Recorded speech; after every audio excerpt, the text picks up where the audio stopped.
Praise the Lord. मैं आप सभी का परमेश्वर की जीवत और सामर्थी हजूरी में स्वागत करता हूं। मेरे प्रियो, आज मैं एक बहुत ही खास टॉपिक पर आपसे बात करने जा रहा हूं। जैसा कि बहुत सारे नए विश्वासी बहनों और भाइयों ने बपतिस्मे लिए हैं और उन्होंने यह पूछा है कि हमें बाइबल के बारे में कुछ सिखाएं कि हम पवित्र बाइबल को कैसे पढ़ें और बाइबल को पढ़ते समय हमें किस बेसिक चीज़ों का ध्यान रखना होगा। तो आज मैं अपने टॉपिक में आपको बाइबल के बारे में कुछ बताऊंगा कि हमें बाइबल को कैसे पढ़ना है और किन बेसिक चीज़ों का ध्यान रखना है। सबसे पहले आपको बाइबल के बारे में जानना बहुत ही ज़रूरी है, क्योंकि पवित्र शास्त्र बाइबल परमेश्वर का जीवत वचन है। यह परमेश्वर की आवाज़ है।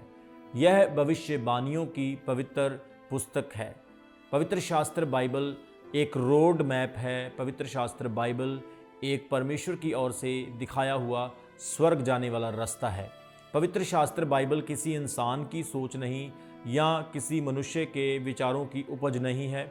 जैसा कि दूसरा तिमोथियस उसके 3 अध्याय उसके 16 वचन में लिखा है, संपूर्ण पवित्र शास्त्र परमेश्वर की प्रेरणा से रचा गया है और उपदेश और समझने और सुधारने और धर्म की शिक्षा के लिए लाभदायक है, ताकि परमेश्वर का जन सिद्ध बने और हर एक भले काम के लिए तत्पर हो जाए। पवित्र शास्त्र बाइबल पवित्र आत्मा की प्रेरणा से लिखा गया है।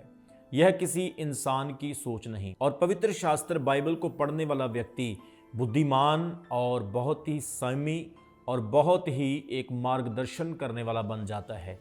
पवित्र शास्त्र बाइबल परमेश्वर की आवाज़ है।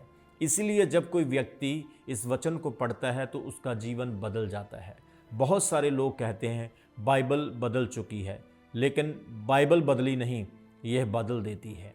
यह इंसान के जीवन को ट्रांसफॉर्म कर देती है। मेरे प्रियो, पवित्र शास्त्र बाइबल को सीखने के लिए बहुत सारा समय चाहिए, लेकिन आज मैं जो न्यू बिगिनर्स हैं, जो पवित्र शास्त्र बाइबल को पढ़ रहे हैं और भी पढ़ना चाहते हैं, उनके लिए कुछ बेसिक बातें बताऊंगा। सबसे पहले आप पवित्र शास्त्र बाइबल को जानें। जैसे मैंने आपको पहले ही बताया, पवित्र शास्त्र बाइबल 66 किताबों का एक संग्रह है, जिसमें 39 पुराने नियम की और 27 नए नियम की है, और टोटल 66 बुक्स है इसमें। और 40 नबियों ने पवित्र शास्त्र बाइबल को लिखा है, और इसे लिखने में 1500 से लेकर 1600 साल तक का लगभग समय लगा है। आपको यह जानकर बहुत ही हैरानी होगी कि पवित्र शास्त्र बाइबल दुनिया में सबसे ज़्यादा पढ़े जाने वाला धर्मशास्त्र है, और सबसे ज़्यादा बिकने वाला भी यही शास्त्र है। मेरे प्रियो, बाइबल ग्रीक भाषा का शब्द है, और ग्रीक भाषा में इसे बिबलिया कहा गया है, जिसका अर्थ है बहुत सारी किताबें। मेरे प्रियो, इसलिए जैसे ही आप बाइबल को पढ़ना शुरू करें तो सबसे पहले आप प्रार्थना करें। आपका सबसे पहला काम है प्रार्थना करना। प्रेयर करें कि परमेश्वर आपकी अगुवाई करे। पवित्र आत्मा आपको सिखाए कि जैसे ही आप परमेश्वर के वचन को पढ़ें आपको समझ आए। वो आपको बुद्धि दे, आपको गाइडेंस दे, आपको विजडम से भरकर इस्तेमाल करे, और आप उसके एक एक रहस्य को, उसके वचन को जान सकें और उसका पूरा पूरा आनंद ले सकें। बाइबल पढ़ते समय आपने दूसरी बात का ध्यान रखना है कि आपने एक वर्जन सेलेक्ट करना है कि आप कौन सा अनुवाद पढ़ना पसंद करेंगे। जैसे कि इंग्लिश में बहुत सारे अनुवाद हैं। किंग जेम्स वर्जन है, न्यू इंटरनेशनल वर्जन है, न्यू लिविंग ट्रांसलेशन है, और भी बहुत सारे वर्जन हैं। तो आपको कौन सा ईजी लगता है, जिसको आप अच्छे से समझ सकते हैं। जैसे इंग्लिश में कुछ वर्जन होते हैं, अनुवाद होते हैं, कुछ तो पढ़ने में डिफ़िकल्ट लगते हैं, उन्हें वही पढ़ सकते हैं जो बहुत अनुभवी लोग हैं, और कुछ आसान होते हैं जिन्हें हर कोई कॉमन व्यक्ति या बिगिनर पढ़ सकता है। तो ये आपको सेलेक्ट करना है कि आपने कौन सा वर्जन पढ़ना है, जो आपको पढ़ने में ईजी लगे और आप अच्छे से शास्त्र को, प्रभु के वचन को सीख सकें। पवित्र बाइबल को पढ़ते समय आपने तीसरी बात का ध्यान रखना है। कई लोगों का ये सवाल होता है कि हम बाइबल पढ़ना शुरू कर रहे हैं तो हम कहाँ से स्टार्ट करें। क्या हमें उत्पत्ति से पढ़ना चाहिए या बाइबल के बीच में कोई ऐसी किताब से शुरू करना चाहिए? तो मैं आपको आसान सा तरीका बताना चाहता हूँ। अगर आप सृष्टि की रचना को जानना चाहते हैं, आप जानना चाहते हैं कि परमेश्वर ने आकाश, पृथ्वी को, परमेश्वर ने जल जंतुओं को, मनुष्य की सृष्टि कैसे की, पाप संसार में कैसे आया, आप इसके बारे में जानना चाहते हैं, तो आप बाइबल की सबसे पहली किताब उत्पत्ति से स्टार्ट कर सकते हैं। और अगर आप यीशु मसीह के बारे में जानना चाहते हैं तो फिर आप नए नियम में मत्ती की अंजील से स्टार्ट कर सकते हैं। जैसे मत्ती, मरकुस, लूका, यूहन्ना, ये 4 सुसमाचार है, गॉस्पल्स हैं, जिन्हें पढ़ करके आप यीशु मसीह के जीवन के बारे में, उनके चमत्कारों के बारे में, उनकी सामर्थी लाइफ के बारे में जान सकते हैं। अगली बात मैं बताना चाहता हूँ कि कुछ लोग कहते हैं कि हमें कितना समय बाइबल को पढ़ना चाहिए। बाइबल को आप उतना ही पढ़ें जितना आपको समझ आता है, क्योंकि पवित्र शास्त्र बाइबल को पढ़ने के लिए आपको बहुत ध्यान लगाना पड़ता है। ऐसा भी नहीं है, जब आप पवित्र शास्त्र बाइबल को पढ़ते हैं तो कई बार तो आपको पता ही नहीं चलेगा कि आपका कितना ज़्यादा समय बाइबल पढ़ते पढ़ते निकल गया है, क्योंकि इसमें बहुत इंटरेस्ट बन जाता है। आप इसमें एकदम डीप चले जाते हैं और आपका इंटरेस्ट इतना बन जाता है कि आपके साथ परमेश्वर बात करना स्टार्ट कर देता है। आप उस कहानी में, उस स्टोरी में, परमेश्वर की बात में डीपली चले जाते हैं।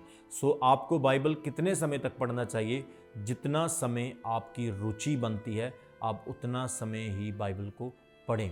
कोशिश करें आप रोज़ 1 घंटा बाइबल को पढ़ें, या ज़्यादा समय दे सकते हैं तो वो आपकी इच्छा है। नेक्स्ट चीज़ जो आपने याद रखनी है कि जब भी आप पवित्र बाइबल को पढ़ना शुरू करें, एक पेन और एक नोटबुक अपने पास रखें। कोई भी चीज़ आपको अच्छी लगती है, जो आपके दिल को छूती है। वैसे तो पवित्र शास्त्र बाइबल की सारी बातें, सारी चीज़ें अच्छी है और गहराई से भरी हुई है, लेकिन फिर भी अगर आपको कोई ऐसी चीज़, कोई ऐसी बात जो आपको वेरी इम्पैक्टेबल और वेरी इम्प्रेसिव लगती है, तो उसे आप नोट कर लें, लिख लें। कई बाइबल में ऐसे नाम हैं जो आपको याद करने पड़ सकते हैं, आप उन्हें भी नोट कर सकते हैं।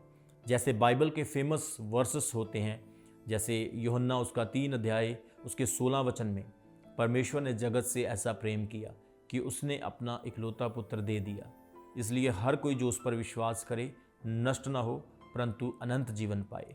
मत्ती 7:7, मांगोगे तुम्हें दिया जाएगा। और भी बहुत सारे ऐसे वचन जो बाइबल के वेरी मोस्ट फेमस वचन हैं, जैसे भजन संहिता 23 अध्याय, यहोवा मेरा चरवाहा है, मुझे कुछ घटी न होगी। और भजन संहिता 91, जो परम प्रधान के छाए हुए स्थान में बैठा रहे। तो इस तरह से बाइबल के बहुत ही फेमस, पावरफुल, जो आप अपनी प्रार्थना में भी यूज़ कर सकते हैं, आप एक पेन के साथ, एक नोटबुक के साथ उन वचनों को लिख सकते हैं।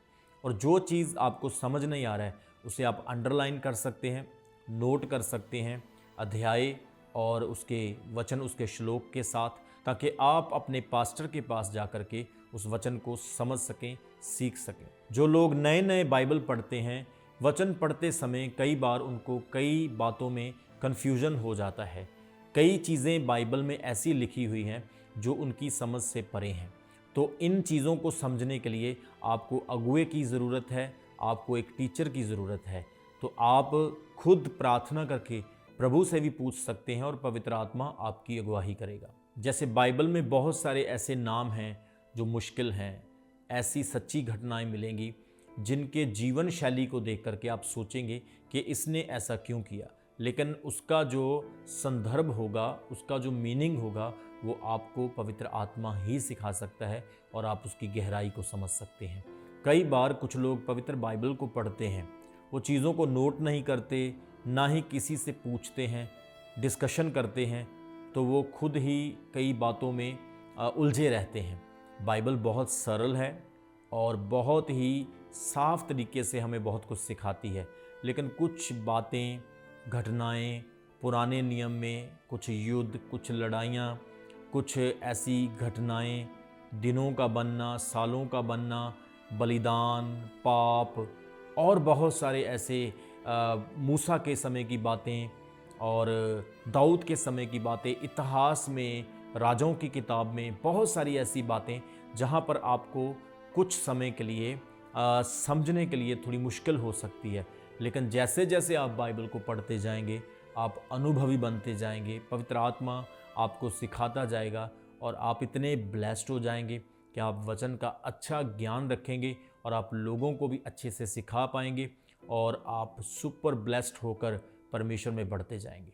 और पवित्र बाइबल को पढ़ते समय आपको एक बड़ी खास चीज़ का ध्यान रखना है कि जैसे ही आप वचन को पढ़ रहे हैं, इस वचन को आपको दूसरों के साथ भी शेयर करना है ताकि आप और ज़्यादा सीख सकें, क्योंकि वचन एक ऐसी समर्थ, एक ऐसा गिफ्ट है, ये ऊपर से आता है, आपको मिलता है। जैसे ही आप आगे बांटते हैं, प्रभु आपको और दे देता है। कुछ लोग वचन को अपने अंदर ही रखे रहते हैं और वो अंदर ही रहता है। तो क्या है ये प्रोसेस, क्या है? ऊपर से लेना है, अपने पास रखना है, दूसरों को बांटना है और फिर आप खाली होंगे, आपको फिर परमेश्वर नया देगा। तो इस तरह से आप वचन को पढ़ें, अच्छे से सुनें और दूसरों के साथ साझा भी करें। और आपके लिए एक और ध्यान रखने वाली बात है कि पवित्र शास्त्र बाइबल कोई एक दिन का काम नहीं है। आपने पूरे जीवन भर पवित्र शास्त्र बाइबल को पढ़ना है, सीखना है। और आप जैसे डेली लाइफ में पानी पीते हैं, खाना खाते हैं, पवित्र शास्त्र बाइबल भी आत्मिक रोटी है और आत्मिक पानी है। इसे जैसे आप शारीरिक रोटी और पानी को इस्तेमाल करते हैं, इसे भी अपनी डेली रूटीन में, डेली लाइफ में यूज़ करना है। मेरा विश्वास है इस जानकारी से, इस वचन से आपने बहुत सारी आशीष पाई है। मेरे प्रियो, मैं प्रभु के वचन से आपको और भी बहुत कुछ सिखाना चाहता हूँ, लेकिन उसके लिए बहुत सारा समय चाहिए, तो मेरा वीडियो बहुत लंबा हो जाएगा। तो मैंने जितना भी मैसेज दिया है, आप इन पॉइंट्स को, जो बेसिक चीज़ें हैं, आप नोट कर सकते हैं, इन्हें अपने ध्यान में रख सकते हैं। पवित्र आत्मा आपकी अगुवाई करेगा। आने वाले समय में मैं और भी बहुत कुछ पवित्र शास्त्र बाइबल में से आपको बताऊंगा। मेरा विश्वास है आप बहुत सारी आशीष पाएंगे। तो आइए हम प्रार्थना में चलते हैं। पिता परमेश्वर, जितने भी जन आज इस प्रेयर को सुन रहे हैं, इनके जीवनों में आपकी आशीष को मैं मांग लेता हूं। अगर कोई बीमार, दुखी और परेशान इस प्रार्थना को सुन रहा है, पिता तेरे पुत्र यीशु मसीह के सामर्थ्य और जीवित नाम में वो आज़ाद हो जाए, चंगा हो जाए। और जैसे ही परमेश्वर ये आपके वचन को पढ़ने के लिए निर्णय ले रहे हैं, इनकी सहायता करें। पवित्र आत्मा इनकी अगुवाई करें, मदद करें। प्रभु, जिस तरह से आपने पौलुस के ऊपर, यूहन्ना के ऊपर भेदों को खोला, जैसे परमेश्वर आपने दानियेल के ऊपर भेदों को खोला, इनके ऊपर भी गहरे भेदों को खोल दे मेरे पिता, और यह आपके वचन की सच्चाई को समझ सके। प्रभु, आपका वचन कहता है, जब तू बोलेगा तो तू नहीं, मेरा आत्मा तेरे अंदर बात करेगा।